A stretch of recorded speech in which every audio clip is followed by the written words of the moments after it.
The 2024 edition of Rolex 24 in IMSA WeatherTech Sports Car Championship is finally over, and what a race we watched at Daytona, but with a confusing finish which nobody understood. After 21 years, Porsche finally won the overall race at Daytona and was also the first victory for Roger Penske since 1969. So let's check the race review of Rolex 24. The first thing we're going to talk about is the confusing end of the race. What really happened to IMSA finishing the race's remaining 1 minute and 35 seconds to end the clock? So the checkered flag was given 1:40 p.m. Eastern Time, which was scheduled, and the race started on Saturday 1:42 p.m. Eastern Time. And that's why the confusion. On Monday afternoon, IMSA released a statement explaining what happened and admitted the mistake. But besides this, it didn't influence the final results. Now let's talk about the race results.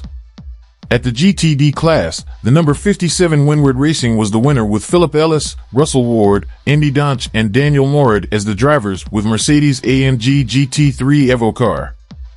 And we must highlight the great performance from Daniel Morad at the end of the race, and thanks to that, Windward Racing won the GTD class. At the GTD Pro class, the number 62 Risi Competizione was the winner with Daniel Serra, Alessandro Pierguidi, James Collado, and Davide Rigan as the drivers with Ferrari 296 GT3 car.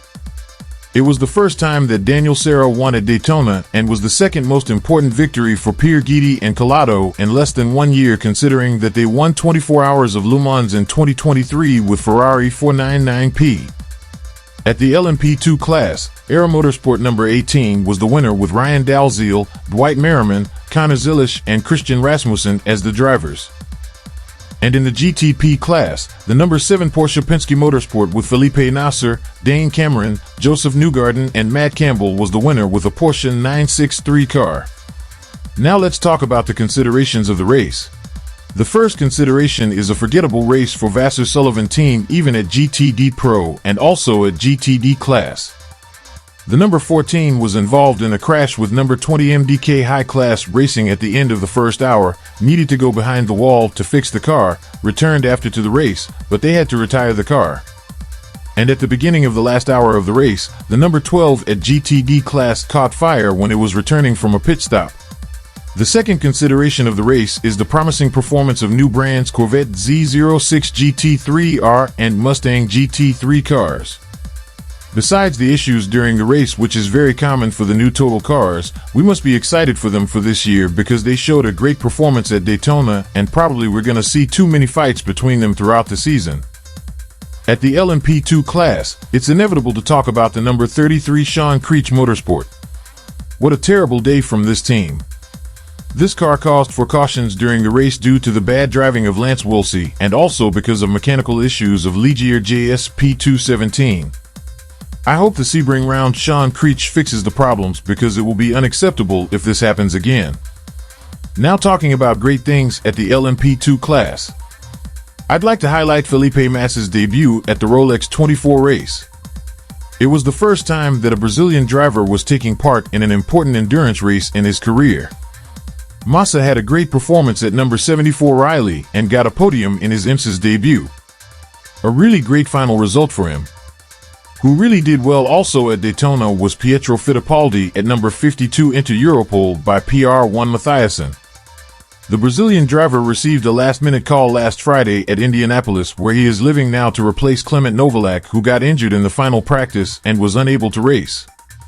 Even though Fittipaldi didn't do any practice sessions at Daytona, he had a great performance at number 52 due to his experience with the Oreca 07 car at LMP2 class at European Le Mans Series in 2022 and in WEC last year.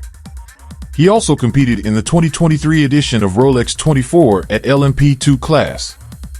The number 52 almost finished at the podium last Sunday. And in my opinion, the best event at the LMP2 class was the fighting between the young drivers Connor Zilisch at number 18 Aero Motorsport and Malf Jacobsen at number 04 CrowdStrike Racing by APR.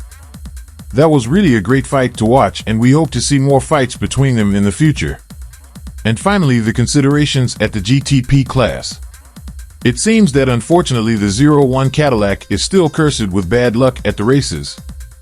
This car was one of main contenders to win the Rolex 24 and was showing a very strong performance during the race. But unfortunately, at the 9th hour of the race, Bourdais suffered with a puncture, and at 14th hour of the race, the 01 had a mechanical powertrain issue and needed to retire from the race. This was really a shame because the 01 would probably fight for the Rolex 24 victory against Porsche Penske. The second consideration at the GTP class was the contrast between the numbers 10 and 40 Acura Wayne Taylor Andretti. While the number 10 had mechanical issues due to the wiring harness during the night, which cost 2 hours behind the wall and retired from the race later, the number 40 was totally different. Due to having the heaviest car at the GTP class due to the balance of performance, it was very difficult for Wayne Taylor to win the Rolex 24 race. But thanks to great performance from Colton Herta and Louis Delatraz at the second half of the race, and also the Kevin Estrees mistake at turn 3, the number 40 was able to finish at the podium. The third fact at the GTP class we need to talk about is BMW. The German manufacturer had a performance at Daytona much better than was in 2023. But BMW still needs to improve the reliability of the M Hybrid V8. Both cars number 24 and 25 suffered with mechanical issues in the dawn, and because of it, the chances to win the Rolex 24 were over.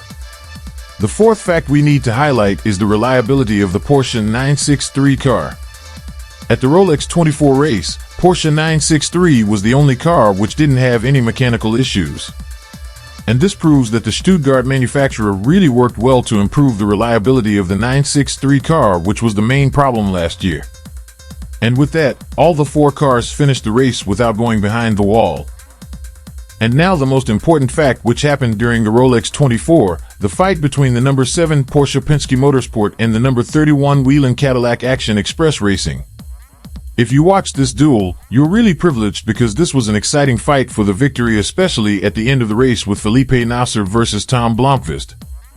So guys, what were your thoughts about the 24 hours of Daytona, which was the IMSA season opener? Did you really enjoy the race? Who was the best driver and the best team in your opinion? So let me know down in the comment sections. And don't forget to subscribe to the channel to not lose more videos about IMSA and WEC. We see you in the next videos.